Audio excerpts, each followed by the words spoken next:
여러분 안녕하십니까? 벤자민의 공식 포착입니다. 만나서 반갑습니다. 오늘 한호시스템 살펴보도록 하겠습니다. 한호시스템 이제 앞으로 이제 저희가 투자를 할 거냐 아니면 매매를 할 거냐, 이 관점에서 두 가지 어떤 결정에서 저희가 앞으로 한호시스템 매매적인 부분과 투자적인 부분, 이 두 가지를 나눠 가지고 지금 앞으로 유상증자라는 이벤트가 모두 끝날 때까지는 어떤 부분들을 좀 단기적인 포커스를 두고 좀 봐야 될까, 그 부분에 대해서 이제 앞으로 남아있는 게 확정 발행가액입니다. 그리고 여기에 대해서 뭐 계산만 하는 게 아니라 사실 제일 중요한 거는 투자자 관점에서는 이 한호시스템이 하고 있는 사업을 잘 이해하고 어떤 상황에서 한호시스템이 돈을 잘 벌 수 있을까, 이 부분에서 서칭하는 게 투자에 있어서는 훨씬 더 유익합니다. 그런데 단기적으로 이슈가 있는 거는 저희가 또 그거를 그냥 넘어갈 수는 없어요. 그래서 오늘 그 부분에 대해서 말씀을 드릴 거고, 한호시스템이 2영업일 연속 이제 조정을 받는 이유 중에 하나에 대해서 제가 지금 엑셀 파일로 이걸 좀 보여드리고 있어요. 오늘 종가 기준입니다. 정규장 종가예요. 그래서 삼성전자, 하이닉스, 우리나라 코스피의 시가총액 1위, 2위 기업이죠. 그런데 여기 보시면은요, 시가총액 대비해서 그 비중이 어느 정도나 되느냐. 삼성전자 시가총액이 약 595조 정도, 그리고 하이닉스가 441조 정도, 코스피의 시가총액은 3360조 정도. 그래서 전체 시가총액 대비해가지고 삼성전자와 SK 하이닉스가 차지하는 비중이 압도적입니다. 그리고 10%가 넘어가요. 이거를 왜 말씀드리냐면, 우리나라에 이제 공모 펀드들이 있습니다. 공개적으로 모집하는 이런 펀드들이죠. 그리고 여기에는 운영하는 펀드 매니저들이 있고, 그 다음에 팀으로 운영을 하고요. 종목당 10%를 넘지 않게 돼 있습니다. 비중에서, 펀드 비중에서. 그런데 이 삼성전자하고 하이닉스 같은 경우는 10%를 넘어가잖아요. 전체 코스피 대비해서도. 그래서 삼성전자와 하이닉스만 예외 적용을 둡니다. 그러면은 이 13%가 넘어가게 돼서 15% 가고 16% 가고 17%에서 넘어가서 뭐 18, 19% 이제 삼성전자가 넘어간다. 그러면 그거를 따라서 사야 되는데 어떤 자금으로 사야 되냐 이거죠. 펀드의 수익성을 이제 평가할 때는 기본적으로 벤치마크 대비 얼마나 잘했느냐 못했느냐 이걸 따집니다.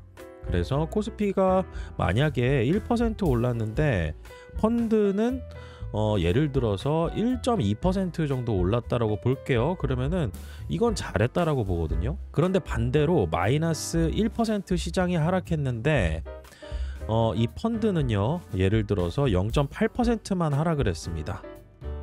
그래도 이 벤치마크 대비, 코스피 시장 대비해서 이제 덜 빠졌다라고 해서 시장 대비 더 수익을 냈느냐, 시장 대비 손실을 덜 봤느냐, 이걸로 이제 펀드를 평가하게 되는데, 삼성전자하고 이제 SK 하이닉스 비중이 저렇게 높아지게 되다 보면은 운용하고 있는 종목들이 있을 거 아니에요. 담고 있는 종목들, 그런 종목들의 다른 종목을 매도하고, 삼성전자하고 SK 하이닉스가 저렇게 매수세가 쏠림이 강하게 몰려서 시총 비중도 높아지게 되면은 가지고 있던 종목들 중에 다른 종목들을 매도하고 저 두 종목을 사야 되는 이런 현상이 벌어지게 되는 거죠. 그래서 상대적으로 코스피에 편입되어 있는 이 한호시스템, 이 종목 같은 경우도 지금 이렇게 이제 조정을 받을 국면은 아니라고 저는 보고는 있는데, 여기에서 이제 어떤 시장의 영향도 조금 있더라라고 보시면 되고요.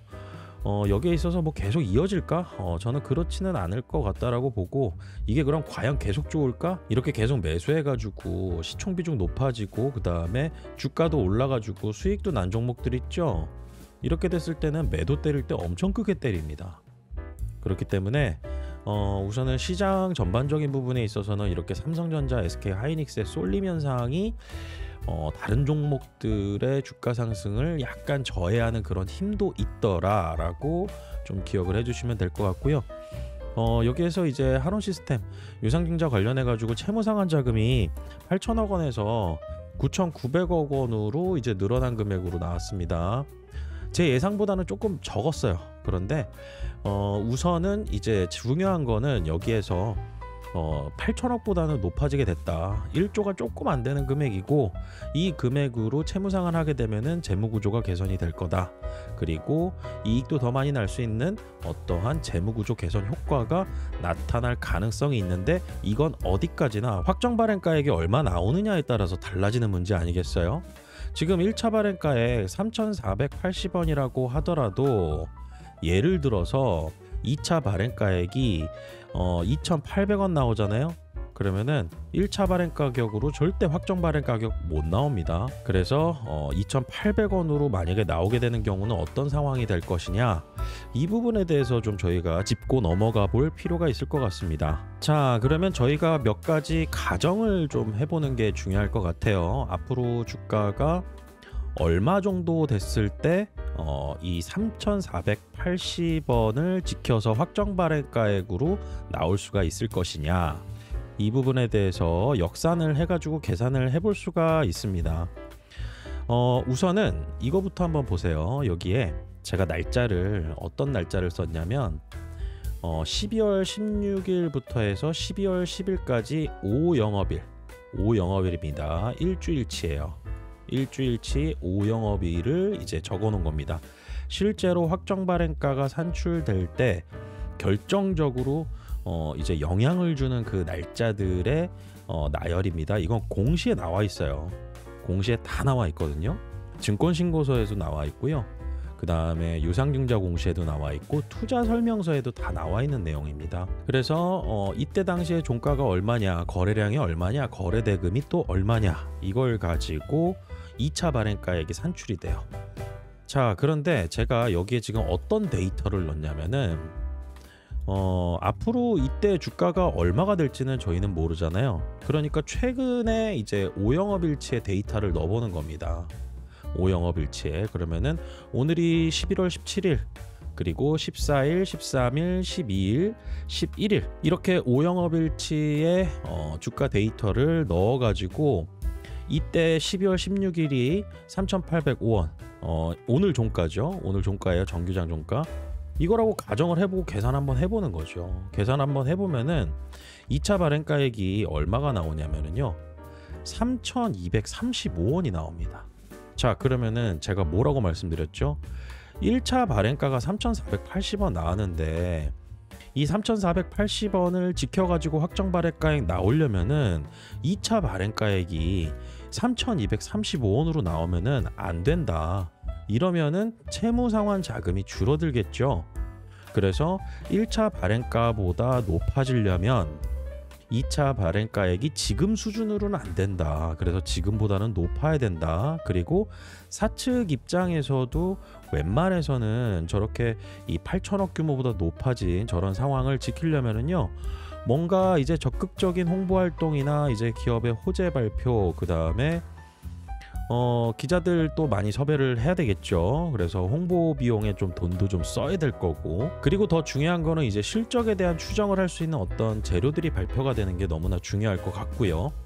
그래서 이런 부분들이 좀 2차 발행가 산정 기간, 저 기간 안에 좀 먼저 나와주면은 좋은 시나리오가 될 텐데 시장의 영향도 받더라. 그래서 아까 제가 초반에 좀 말씀을 드렸잖아요. SK 하이닉스하고 삼성전자 시총 비중이 계속 높아지게 되면 공모펀드들의 수급 같은 경우도 저렇게 삼성전자하고 하이닉스 같은 경우는 10% 이상 보유해도 되니까 저 비중을 따라잡으려고 더 오래 가지고 가고 싶은 종목들 억지로 팔아야 되는 일들이 벌어질 수도 있는 거다. 이런 상황도 있으니까 저희가 지금 상황에서 예단하기는 어렵지만은 그래도 회사 측 입장에서는 뭔가 보여줘야 되는 그런 부분들도 저희가 좀 예상을 해볼 수도 있는 거다 라고 말씀을 드릴 수 있을 것 같습니다. 자, 그러면은 제가 여기 계산기로 뭔가 숫자를 하나 써놨어요.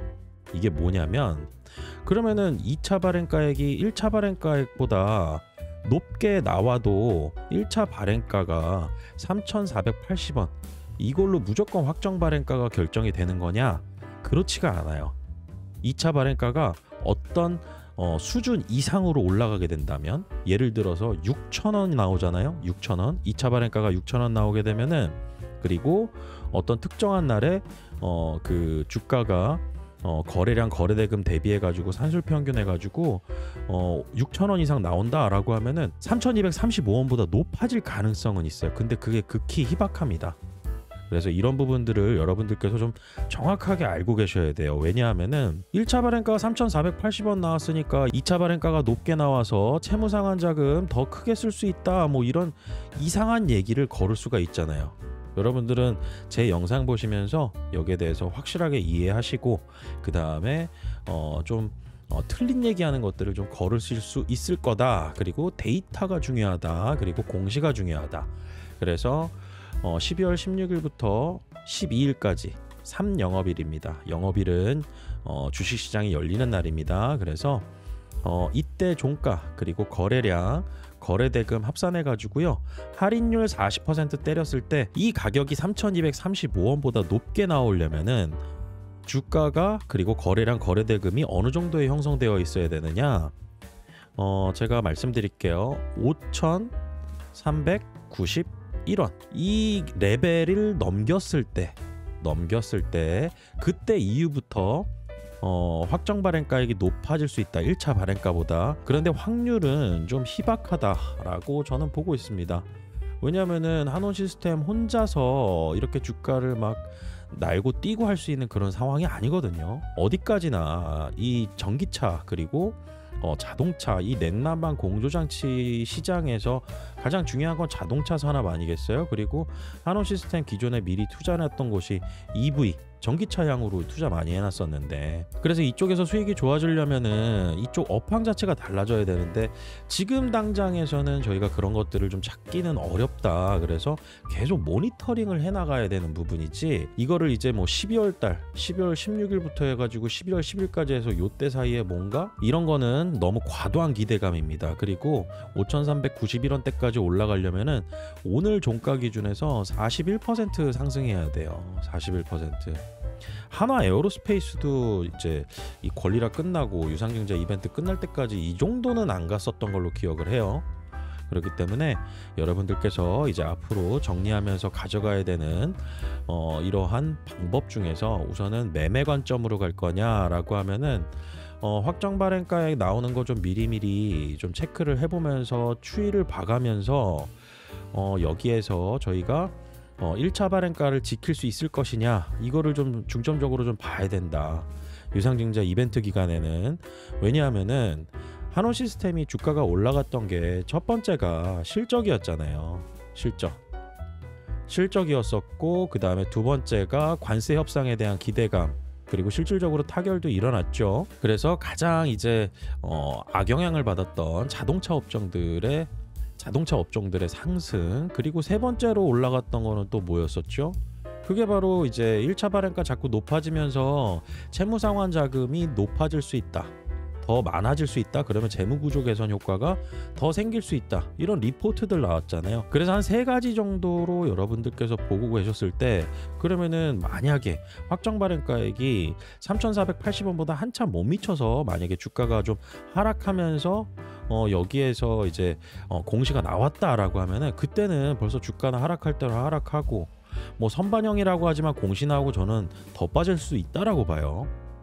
그렇기 때문에 저희가 계속 이걸 추적을 하는 거고, 그리고 투자의 관점에 있어서는 저희가 전체 자동차 업황을 보자. 그리고 한원시스템은 EV향으로 이제 투자를 선제적으로 해놓은 거는 저는 긴 그림에서는 정말 잘했다라고 봅니다. 그래서 앞으로 이제 전기차로의 전환, 이 부분에 있어서는 거스를 수 없는 대세입니다. 그리고 자동차가 이제 자율주행부터 해서 AI가 접목되게 되면은요, 전동화가 필수예요. 다시 말해서 전기차, 내연기관차로는 한계가 있습니다. 그래서 자체적으로 전기를 생산할 수 있는 그 능력이 커야 됩니다, 차량 자체에서. 그렇기 때문에 여러분들께서 이제 투자자 관점으로 갈 거냐라고 하면, 길게 보셨을 때 이런 거 상관 안 하고 그냥 투자하시면 돼요. 그냥 시간에 기대어서. 그런데 업황의 사이클이나 이런 부분들, 그리고 실적에 대한 부분, 이런 것들은 추적해가면서 봐야 되겠죠. 그런데 단기적으로 매매 관점에 있어서는 여기에서 까딱 잘못하면은 저희가 벌었던 수익을 또 크게 잃어버릴 수도 있는 거 그냥 막연하게 가만히 놔뒀다가는 그럴 확률도 있으니까 앞으로 저 벤자민과 이런 부분들 같이 체크해 나가면서 투자하시고 싶으신 분들은 영상 설명란에 제가 네이버 프리미엄 콘텐츠에 참여하시는 방법 제가 써놨어요. 그래서 영상 설명란 참고해 보시고요. 오늘 같은 경우도 종목 교체 하나 있었고요. 그 다음에 신규 매수 종목 하나 들어갑니다. 그래서 두산에너빌리티 작년 11월부터 가지고 있었거든요. 작년 11월입니다.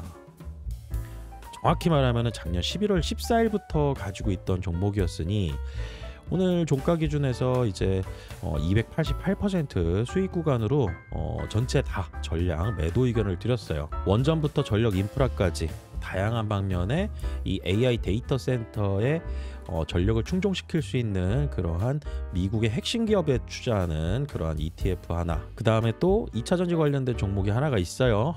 양극재 관련 기업. 이 종목이 또 앞으로 주목해 볼 만한 몇 가지 포인트들이 좀 있거든요. 그래서 이런 종목들 매수 매도 관련해서, 그리고 정보 공유, 그리고 한원 시스템 관련해서 계속 업데이트 해드리면서 같이 투자 이어나가고 있으니까요. 참여 원하시는 분은 영상 설명란 참고해 보시고요. 앞으로 저 벤자민과 함께 정보 공유 잘 하셔서 좋은 투자 수익 기회도 잘 만들어 가시길 바라겠습니다.